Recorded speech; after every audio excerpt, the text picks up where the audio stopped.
Hello and welcome to The Thriller Zone. I'm your host, David Temple, and I'm so glad you have joined me. A couple of quick things before we start the show, if you would please. Have you subscribed to our YouTube channel yet? Let me tell you where it is. youtube.com/The Thriller Zone. Yeah, easy peasy. Have you seen our brand new website? It's delicious. thethrillerzone.com. And of course, you can follow us on all social channels like Twitter, Instagram, Facebook, The Thriller Zone. Also, if you ever want to drop us an email, you just want to check in and say hello, you can do that at thethrillerzone@gmail.com. Guess who's on the show today? Brian Andrews, Jeff Wilson is Andrews Wilson. And they've got a new book on their hands called 4 Minutes. Oh, it is sizzling. It's hot. All right. So without any further ado, let's get on into the Thriller Zone. Great to see you. It's been too long. Dude, it's entirely too long. Yeah. You look fantastic as always. Oh, jeez. No, I'm going to say the same to you. You got the rock and the goatee, dude. I love it. Yeah, it had grown down to about here, and my wife turns to me one day and she goes, I kind of dig some of that, but that? No. Did it really get that long? Yeah, I had it down to I had a great big puffy. You can put like a little rubber band on it or something. You need more shelf space behind you, bro. I get so much stuff going on. Look at this thing that I got. Oh, is that what I think it is? Yeah. Wow. That's like authentic 1980s vintage lamb's wool, like Russian submarine officer's cap. Dude, please, I'm begging you, start the show wearing that. It doesn't fit on my head. It doesn't matter. It's for like a little kid's head. Take the ball cap off. Let me just see it. It's like this. Dude, that is... I can't make it fit. Oh, that is so good. Yeah, there you go. Oh, that's so good. Holy shit, that's great. Yeah. Oh yeah. So good. Only we could find a way. Sort of, maybe. Now, that is the best. You just made my whole week. Maybe I should wear it. Maybe I should do this to start the show. Please, I'm begging you. Okay. Oh, yeah. All right, we'll do that. All right. We're recording now, but that's only because I never want to miss one little morsel of goodness with you guys.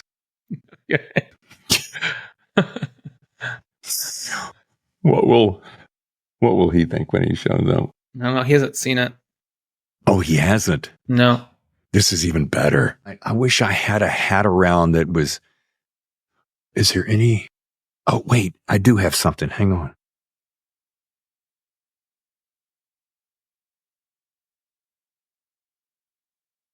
It is nowhere even in the ballpark of cool factor like yours. Well, hold on. I was texting Jeff. Okay. But I have a nice little vintage wool cashmere. Yeah, there you go. I guess you'd call like a ball, which would be like, it's hat day. Yes. Yeah. Or if you wanted to go Samuel L. Jackson. Oh, yeah. There you go. Which is just kind of. I'll put on glasses as well. No. Oh my God, where is that clown? I like Samuel Jackson. That's good. That's good. It's Congal. I'm looking at your output, and I'm going to bring this up in the show. By the way, I got very few notes because I just want to hang in the juicy space that you are. But you guys are slamming it. Yeah, I mean, we've got a lot in the pipeline right now. Yeah. Well, I'm very excited for you. But you got to do it. When the opportunity presents itself, you can't say no. 100%. If you don't, I mean, what's the old saying? You got to make hay while the sun shines. There you go. This is the unveiling. So I have officers, whatever they are. Yeah. I have a Russian Navy officer's watch that I got years ago that my son now wears. He wears it. Sweet. But more importantly, do you have any kind of hat other than A&W that's just out of the ordinary? It's out of the ordinary. You know, like that jester hat that you like to wear, those little things. that hang- Yeah, let me see what I can. Yeah, I mean, since we're futzing around,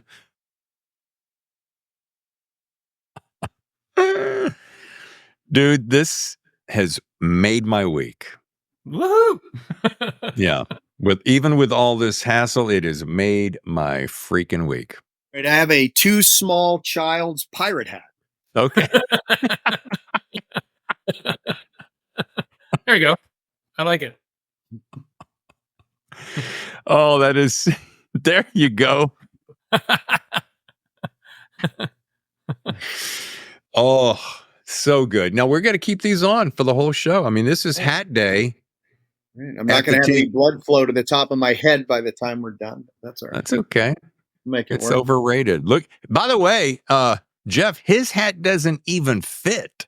No, because this guy had a small head, and I have a very big head.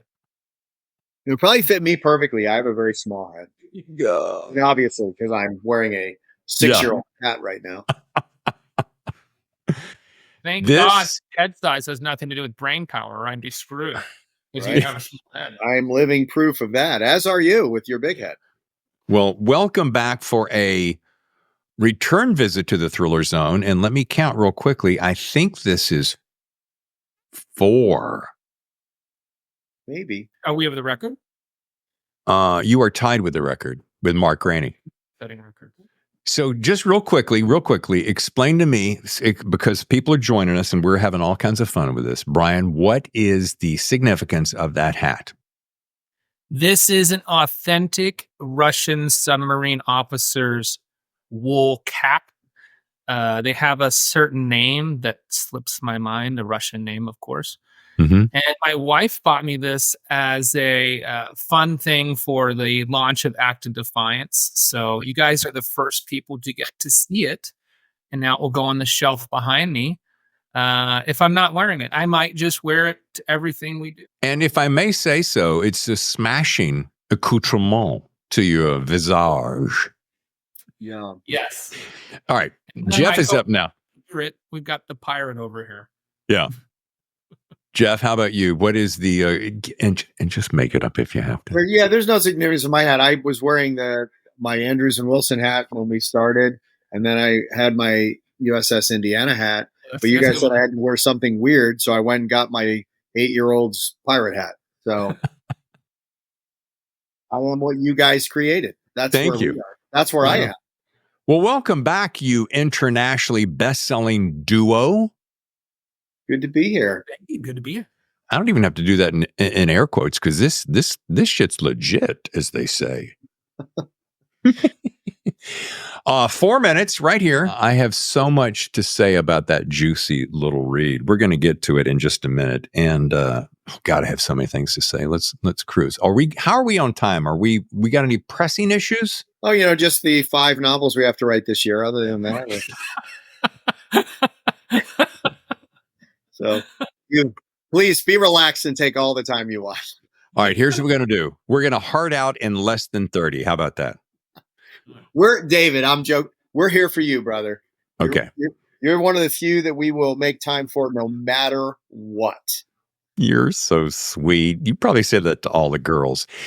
Well, before we jump into 4 minutes, I do want to do this because we have a nice long history. You guys were kind enough to join me when I was just first launching this puppy. We're now into season 6, coming up on year 3, almost 200 episodes. So you've had a huge part in that. Well, but we're glad to have been a part of it. You're a good dude. We knew you before the podcast. We get to say that. Thank you. I'll insert some applause later. I want to play a catch up because the last time we saw each other was, now you were on the show last in February, so a year ago, and we squeezed in Thriller Fest in between there, didn't we? Yeah, we had breakfast, right? Didn't we have breakfast? Yeah. Okay, good. With your lovely wives. Does it feel like it's been a year already? No, it's time warp. It's the era of time warps. It feels like, I mean, we're heading to Thriller Fest again here in a month or two. So And time warp actually plays a part in 4 minutes. So that's look See what at he did? you. See what he did there? You know what? They're not paying you enough. Let's do a real quick countdown because I was doing this as I was as Brian and I were chatting. Tier 1. So we got Tier 1, including Ember coming out this winter. Don't want to jump ahead of myself, but you know, you This guys summer, are actually, coming out in July. Ember is July. Yeah, Yeah. I think. Are my I don't notes know. were You might know. I'm not going to lie to you. You might know better than we do. It's possible I'm wrong. well, Active Defiance is coming out summer, right? Active Defiance comes out in May. Okay. All right. Well, maybe my wait. Oh, okay. See, now you're gonna make me do this here because I do my homework. So I have to do tier I 1. didn't And mean to mess you up. I'm no, sorry. it's okay. I don't want to distract. So tier 1, Sons of Valor, Shepherd series, Tom Clancy series. That's where Active Defiance is coming out right in the summer. Yeah. And Webb Griffin Presidential Agent series. So what Brian and I were talking about before you showed up, Jeff, is that just how busy you cats are. I mean, what you're doing in 365 days trumps what most people do in 3 times that. So tell me about that. What's that feel like? It feels like a collision course with divorce is what. So we love everything we're writing. So this is not us complaining. We know that Sure. this is such a blessing and that these are good problems to have. But I will say that my family wasn't that thrilled that they had spring break last week and I worked every day, including Saturday and Sunday. Brian, I think your family were like, "You're working." without me. They went to the lake without me. So I was here by myself, which allowed me to get a lot of pages written, but I did feel very lonely. So I mean that's all honesty, that's part of it. It is a little overwhelming. We're getting into a season where it's going to get a little bit better over the next year or two. But so it's partly that, and this is the stress. It's one of those be careful what you pray for things.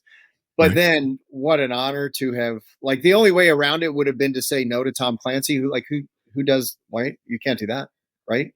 No.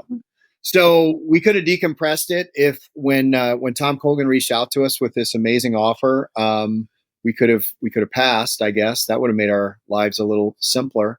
And I'm going to be honest, one of us may even have said that's what we should do, and then the other one was a submarine officer and said, "Wait a minute, this falls on the 40th anniversary of the hunt for the Red October. Put your big boy pants on, Jeff. We're getting to work." That's what he said. Ayuda! That's a quote. Ayuda! I got to get one of those. I looked for one on eBay, not find a klaxon, and I feel like having like a sound effect, like on my computer is not authentic. And I can't mute him, right? Only you can. Is that I'm trying? Find one, David. If you ever find one, we couldn't say no to it, and I think Jeff is happy that we didn't because I'm very happy. Yes, because part of this is we were both reading Clancy when we were naval officers. I mean, I read Hunt for Red October when I was on a submarine chasing around Russians. I'm reading about Crazy Ivans and maybe watching Crazy Ivans for real. So, I mean, that's pretty cool to think that now, if you had told me, back then that I would be writing the Clancy book with Jeff, first of all, I'd say, who is Jeff? And then the second thing I'd say is, no way, that's impossible. So it is a little crazy. it is, and it is amazing. And in fairness, in my defense, when I did contemplate us maybe saying no, I did not know that our book was going to fall on the 40th anniversary of Hunt. If I had known that, it would have been a no-brainer. And once we did know that, when Colgan said, "Well, just so you know," that was the end of it. And it would be remiss if we did not give a shout out to Blackstone, because it did present an enormous logistical challenge. And so, we have a very Blackstone Publishing, our main publisher, they're like family. And we approached them like family. Dad. So we got in touch with Dad, with Josh Stanton, the CEO over there, and explained the situation. He was so amazing. So amazing. He was like, "If you guys want to do this, we'll shift stuff around. We can change production schedules. You're a writer. What a lift that is for a company to do that." So They have been fantastic. So in addition to a huge thank you to Tom for the opportunity, huge thank you to Josh and to our whole team, our whole family at Blackstone for supporting it. All right. So real quick, a golf clap for Blackstone, all three of us right now. This is for you, Blackstone Amen. Publishing. Yes. And blowing a kiss to Tom Colgan, our sweetheart. Really? Come on. Thank you. Just a salute from you. Are you that insecure? It's like the dating. Was it the dating game where they went? I just know that Tom Colgan would get a kick out of that. So anyway, kudos to all the cats involved, because you guys, 40th anniversary, Clancy, and historical. You're going down in history, guys. That's the way I look at it. You're going down in history. Yeah, I like it. Let's keep. It feels that way, and I will say that the other thank you is the United States Navy, because you say going down in history. This does feel like a journey back in time, because as everyone knows, Clancy never served, right? He was never in the military. He had wanted to be, but couldn't because of his vision. And so he relied very heavily on engaging military people and the military at large. And they supported him. They gave him the love. They gave him access. And so in that way, we are sort of doing a little time travel here, because we reached out to the Navy when we got this opportunity and said, hey, we're going to write this book. It's going to be on the 40th. And man, they ponied up, Dave. Wouldn't believe. They gave us unlimited access. This is the USS Indiana. We got to go out to sea aboard fast attack submarine. We got to tour the Blackfish. We got to do a cod flight out to the Ford, who was underway in the Atlantic, and Brian got his first carrier trap. We spent 2 days aboard that ship with the newest aircraft carrier. Amazing experience. Got to meet the crew and the skipper, the XO. We met all of the officers and crew.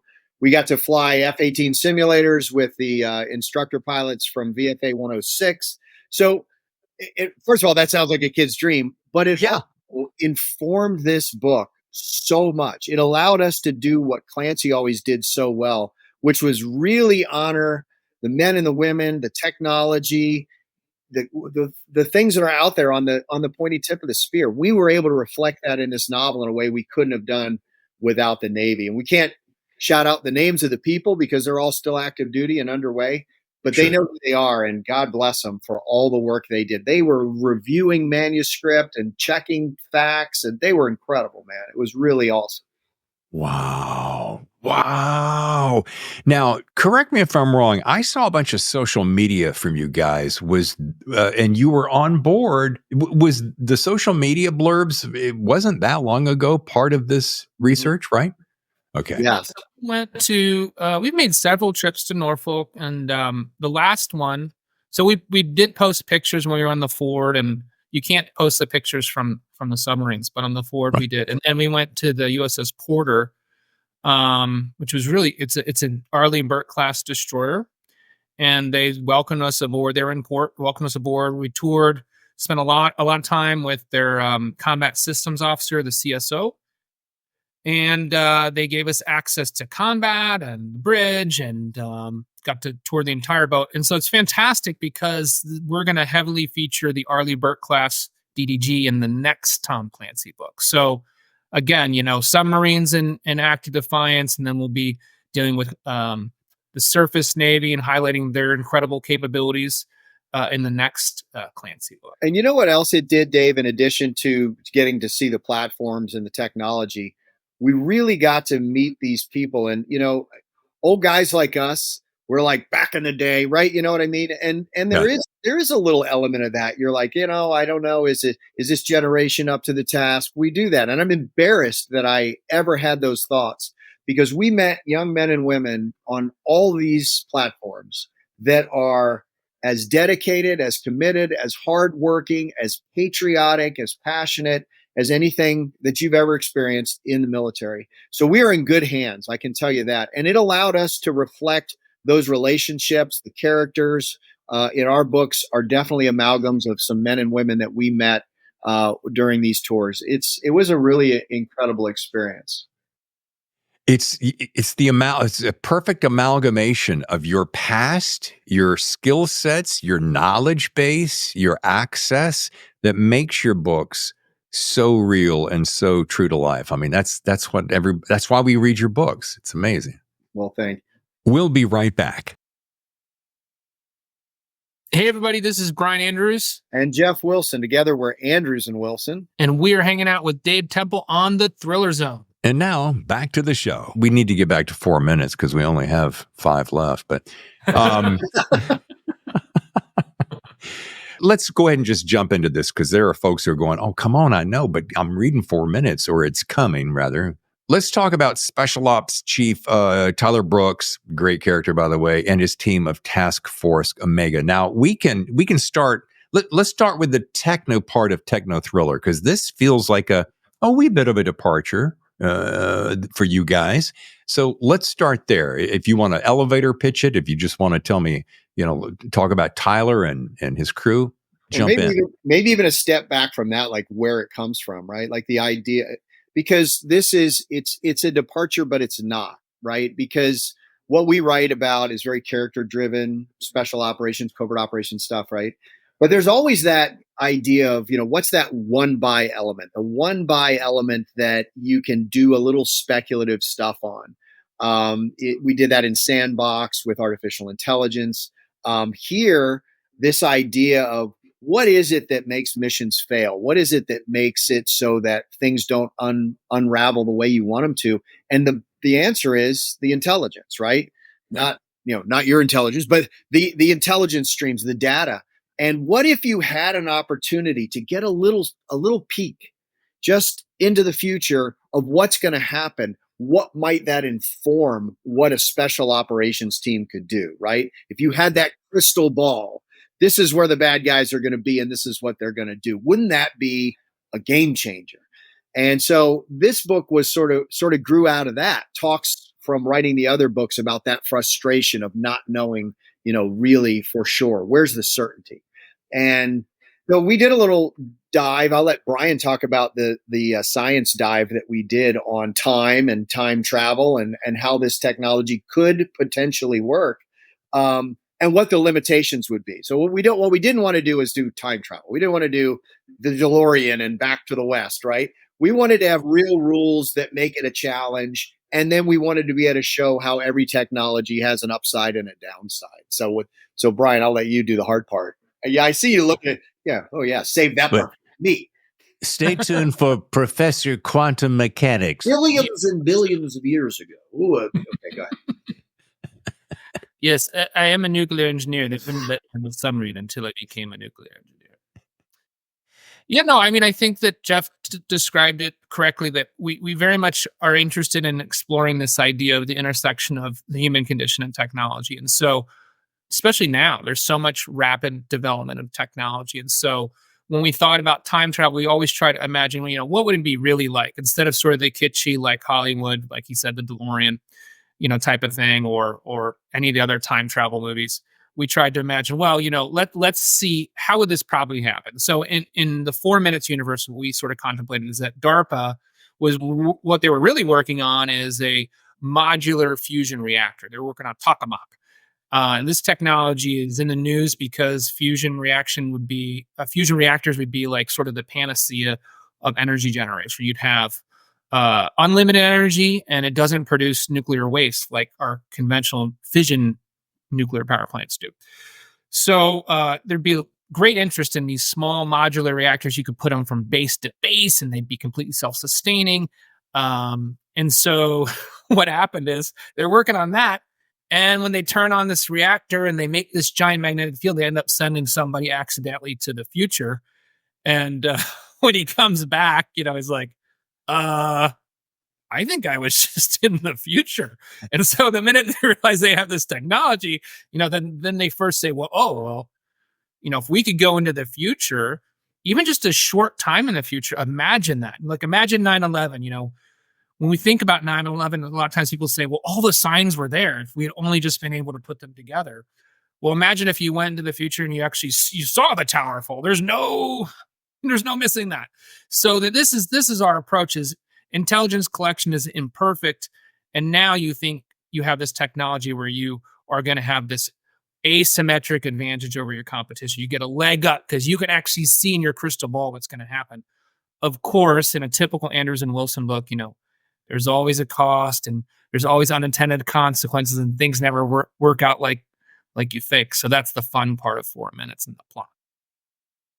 Well, there's two movies that I thought about when I was reading this book, and I hope this is a compliment because it borrows on a couple of different theories. First of all, there's a great element of Minority Report, that Tom Cruise movie back 22 years ago, by the way, where they had that ability, that precogs. Yeah, right? I remember that. Mm-hmm. So there's a little bit of that. And then I thought about Inception and that kind of a thing. And then I thought about, time bending and the quantum mechanics, which I'm fascinated by. And then it begs the question as you're reading it, you know that you're sitting there going, all right, can you actually do that? I mean, there's a little bit of that you kind of think you can do. Yeah, well, we spent a lot of time looking at a lot of stuff that's been written on time, the nature of time, and how it applies to potential of time travel. There's certainly nothing in the near horizon that suggests that there's going to be time travel. But if there was, we imagine it would be something like this. It would be very exciting to realize you could go, and then you realize that there's an enormous number of restrictions on how it works. You can only go in our universe that we created. They can only go up to 28 days, I think we used, into the future. But the worst part is because of the energy requirements, they can only stay for 4 minutes. Once this magnetic field that's being created becomes unstable, which they can maintain for about 4 minutes, you get sucked right back to the present. So is it really that? So imagine you get told you get to be the first time traveler and you do it and you're like, that's it? Like I was here for seriously, 240 seconds in a room. Like this is not sexy at all. This is awful. Yeah. And my only job is to cram as much information in my head so I can come back. And so that's where Tyler Brooks is our Navy SEAL, who's so excited by, hey, nothing bad's going to happen to my team again because I'm going to know what's going on. And he realizes I couldn't have less accurate information than only having 240 seconds to absorb everything that's going on in the universe. And so we wanted to ground it that way so that we could focus on the characters and focus on, the threat and make it exciting and suspenseful. So when they first jumped, he's told, you're going to jump to this room. And then we're going to have a lot of information. You just try to memorize as much as you can and bring it back to the present. Like, wait, that's what we do here? Yes. You jump, you memorize, you come back. He's like, that's not what I want to do. Wait, I'm a SEAL senior chief. Yeah, I thought I was going to go in there and cap the bad guys. Like, no. You come back here and we'll figure it out. Something there, it just resets when you come back. Yeah. And that was interesting to think about that, right? Because if you think about time flowing like a river, right? So like you're on a riverboat, you're standing on the riverboat, and you're just moving with time with the current. If you throw a rock up into the front of the, off the bow, you're eventually going to catch up to that point. But, anything that you did if you jump off the front of that boat, you splash around and you come back onto the riverboat. By the time you get to that point, all those ripples are gone. Everything is undone. So you're looking into the future, but you can't really affect anything in the future. And that's sort of the rub, right? So anything they do, they got to do it in the present. And then they go back to the future to check and see, did the thing that we did work or did it not work? So it's this constant leapfrogging back and forth. Did it work? Did it not? Did it work? Did it not? While I'm referencing movies, here's the other one that popped into my head, and I meant to say this, and that is Interstellar, because they're talking about bending time, and you go out this way, but you're actually in there. I remember that they had a piece of paper and they punched the pen through the paper, and I'm like, is that really doable? And I think a lot of that is. Our brains are just too much, or my brain's too much oatmeal up there to really be able to put that together. So there's a difference between the theory and the technology, right? The math of, if you look at math from a quantum mechanics or from a physics standpoint, mathematically, everything that we pose in this book is plausible. Okay. Technologically, it's literally impossible, right? So there's that intersection of theory and fact. Does that mean it'll always be impossible? Well, I don't know. I'm not smart enough to imagine a technology that can overcome the hurdles to allow that to happen, or to allow you to survive it if you could. But from a math standpoint, the idea of time travel is plausible. It's kind of like Brian's hat. It's like it's There's nothing like concrete. Brian's hat. It is concrete in and of itself. But it's not really doable. But it's not doable. It doesn't work. Oh. It's been 45 minutes and I'm still laughing. Okay. Here's another question. As I was beginning to wrap the book, I wonder if these guys if they see themselves drifting over into the space cowboy lanes. We have always been space cowboys, David. We own that lane. Okay. I think what we don't want to be boxed in the sense that, we don't only want to be known as the guys that can write one type of book. I think that we're too intellectually curious. There's so many other interesting topics that I think that would become maybe frustrating for us, or at least potentially stale. So I think, like we said, we're interested in how technology affects people and the human condition. We're interested about how unintended consequences happen, because once you've served in the military, you realize that every single piece of technology the Navy gives you, it never exactly works like you think it's going to. It always has unintended consequences. And then the other interesting thing is, the operators typically adapt it to use it in an unforeseen way, in a different way than maybe it was originally anticipated. So we love this idea, especially because technology is advancing so fast. The stuff that seemed like science fiction 2-3 years ago is reality now. And they have a machine that can write a book. Yeah. ChatGPT was the stuff of fiction 3 years ago. So for us, the types of things that we're speculating on happening in the near future, it's not space cowboy lane. It really is plausible. Okay. Well, I'm now at a cognitive dissonance because I really want to jump on two different topics at once. One is Jeff changed his hat, so he went to Sony Pictures, which maybe triggered my thought to, we got to talk about what's going on media-wise outside of the books, but I'm going to come back because you just gave me the perfect tee up, Brian, for AI. So let's spend 35 seconds of our remaining 4 minutes on AI, because you were talking about this back in Sandbox a lot. I saw you on social media and in the press. So let's talk about AI in both. How do I want to say it? In both writing and warfare, because there's the people going, "Oh my goodness, AI is going to take the books," and and I'm like, whatever. And then the AI in warfare. You can talk amongst yourselves and pick the first one you want to talk about. I mean, I think the way to approach it is to make a general statement about our take on AI, and that is that, like any tool, it's a valuable tool that can improve the human condition if we're in charge of the tool and not the other way around. Brian made a great analogy on an interview recently where he said, like, when they invented the nuclear bomb, nobody said, why don't we let the nuclear bomb decide when it blows up, right? Like that's the risk of AI, is here's a technology that can make decisions. Right. But we are insanely aware of the potential benefits. I use the medical example all the time as a former vascular surgeon. The idea that you could be in the operating room and have in an earbud the world's literature on the problem that you're focused on is going to logarithmically improve the quality of healthcare and what you can do when you encounter something unforeseen in the operating room. The cure for cancer is likely to be discovered by a relationship between artificial intelligence and human researchers. The battlefield you brought up, that's a great example. We can make decisions. They should still be human decisions, but it can be based on data that AI can help collate.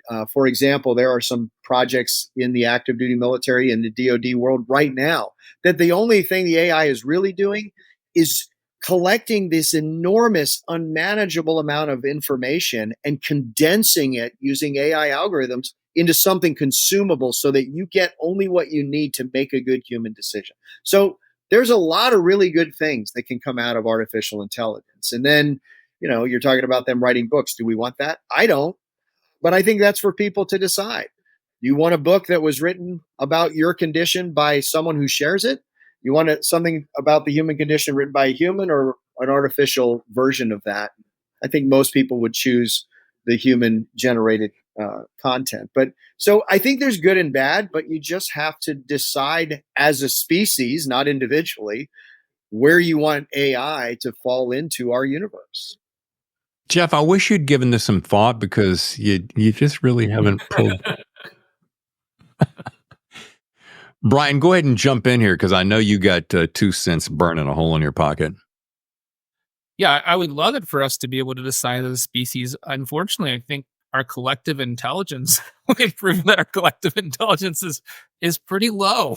So when it comes to making decisions that, affect everyone on the planet, I think that's an area where human beings struggle. And it makes sense because, we organize ourselves into local tribes and communities and then countries, and everybody has resources. And so we're always sort of thinking about the competitive edge. And so I think this is where,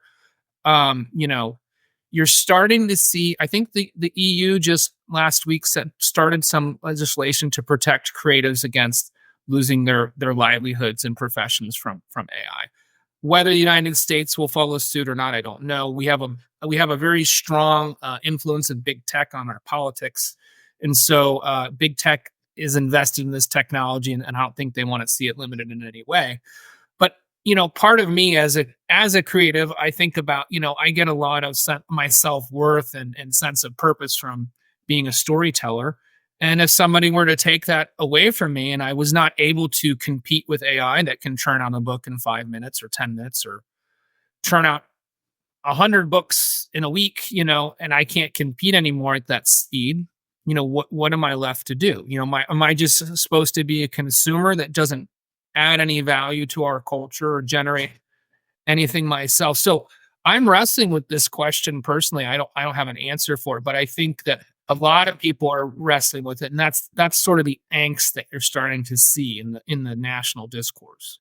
Well, I was talking to Mark Graney just inside the last 2 weeks, and we were talking about this at length. And he said, look, yeah, somebody somewhere fed all of his books into an algorithm and said, write me a book like this. And he said it got pretty close. And he goes, and he always has such a good attitude, doesn't he, about everything? He's just like, hey, okay, so let that happen, whatever. I'm going to write what I want. The people who want to read what I write, they're going to be there. So maybe that's a little Pollyanna. Maybe that's just a healthy way to do it because to your point, Ryan, you can get wigged out, flipped out, and stressed by going, what if this happens? However, at the end of the day, and I was saying this to someone recently, it's kind of like this. You can tell the difference between a handmade suit or handmade shoes, right? Or a handmade shirt. And I use this just because I like wardrobe, than made by a machine. So you're going to have the choice and you're going to pick one or the other. And I like that attitude, David, because then we become the Gucci of storytelling, right? Our books will go for $400 a pop. We are bespoke. Especially with that hat, once With again, the hat. yes. The head shake with the hat. Yeah. Brought it home, baby. It doesn't even fall off. It's on so tight. It's giving me a headache. I see the circulation starting to bulge your eyes just a little bit. Oh, yeah.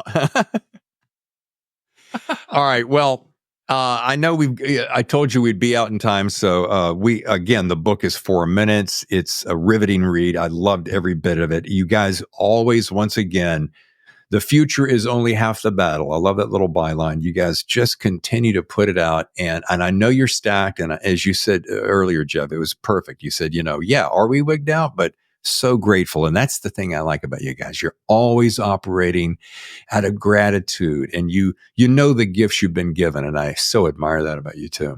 Thank you, David. I appreciate that.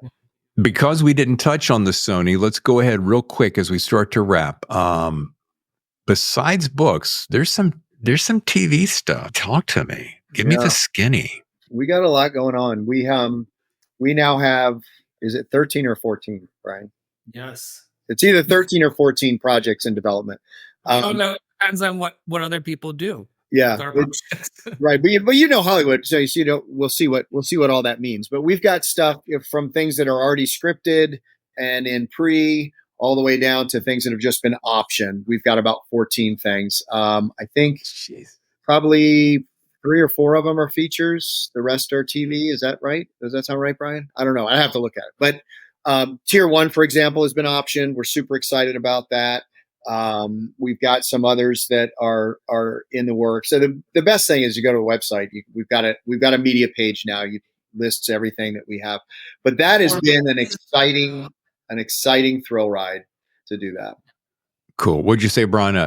I just said 4 minutes is being developed. Yeah, 4 minutes is in development right now for either TV or film.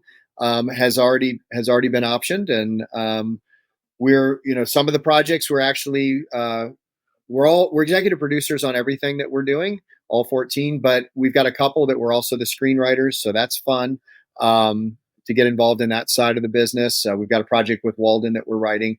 So yeah, it's one more thing that we have to do instead of play with our kids. Well, there'll be time. I wanted to say this. There is, we were talking about if AI takes over something. And there's one thing I know, having done 3 tours of duty in Hollywood, is that people like working with people that they like. Now, so follow me here. Can you spit out a script by AI? Sure. Can you build all those mechanics in and have it done willy-nilly and one after the other? Yeah, sure. However, like you guys are going to be the prime example, good people like to work with good people. And knowing that you created the collateral yourself and that we get to work, I'm using me as though I'm Hollywood, get to work with you is really kind of part of the blessing and the juice. Yeah, and you know well that screenwriting is different than writing a novel. We work and work and work and work, and we get a novel and it goes out there. A screenplay is done in post, right? Like when post is done, the screenplay is done. Everything, and so the human interaction that goes in between a producer and a director, and the talent having their own take on things, as well as the writers being involved from beginning to end. It's such a dynamic, kinetic, living thing that AI can't do that, right? Right. AI can't go, you know what? Because we got so-and-so actor doing it, it's playing a little different. Let's rewrite this part. Let's redo this part. Let's change how we approach this scene or this set piece. Like, it's a very living, breathing, kinetic thing, unlike writing a novel. And so I feel like on the screen side, there's that protection. In addition to the WGA and SAG-AFTRA had a lot to say about this over the last year, obviously. But in addition to just legal protections, I think there is, in its nature, producing film and television is a human experience that is very, very difficult to replicate by machine. Yeah. And I think, too, the key words that popped into my head as you were explaining that so eloquently is organic and nuanced. There's a sense of organic that comes out of only the humans can really do it. And the nuanced, sure, can you have that script written and involve pathos? Maybe. But it's our sensibilities and our humanity that makes the nuance work. So I agree. And we'll see you at Dave Temple Baptist Church on Sunday as I preach about the nuance of it. All right. So, folks, if you want to know more, andrews-wilson.com, the course is a place to go. And as Jeff and both Brian mentioned earlier, you can find out all about the books and what's happening. But this has been so fantastic and needs to happen a little more often. Oh, well, if we're tied for first place with Mark, we got to beat Mark, right? That's right. We got to beat Mark. We'll wear a different silly hat the next time. Whatever it takes. Yeah, he's not bringing his silly hats, I bet. Yeah. Please sign up for our newsletter if you don't mind, because we don't send them very often, but it does keep you up to date on our new releases and just cool industry news and stuff like that. So we won't spam you and we won't trade your information, but it is the best way. So like David said, go to our website, andrews-wilson.com, and sign up for a newsletter. It's free, and we'll keep you in the loop. Sweet. Well, guys, I doubt that. I know because you're busy, and now I'm guessing I'm moving. If the family is being moved down the list, then I'm certainly going to be moved down the list as far as priorities. So Never, David, never. Can I get on your calendar for 2025, everybody? Of course. Anytime. You get on our calendar next week, Dave. That's how this Okay. Are you going to be in New York? Maybe we'll see you in New York. And that could happen. And if not, we'll be in Nashville in the fall for about. Now that one, I'm pretty sure I'm going to be there. Yeah. Guys, once again, thank you so much for the gift of your time and your prolific talent. Thank you so much for having us. We'll all be praying that Brian can get the hat off. Thanks once again to my good friends, Brian and Jeff, a.k.a. Andrews and Wilson. The book, as you know, 4 minutes, so good. So good, as always. These guys are just cranking it. Before we go, want to do just a couple of quick things, if you would. You can join us on any podcast channel. Apple, Spotify, you name it, we're there. And finally, thank you to our sponsors, Blackstone Publishing, for supporting the show.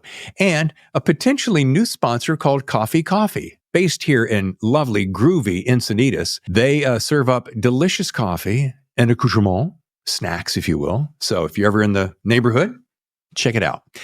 All right. Next week's guest is a surprise. I'm going to leave you to hang on the edge for that. Until then, I'm Dave Temple, your host, and I'll see you next time for another edition of The Thriller Zone. Your front row seat to the best thrillers.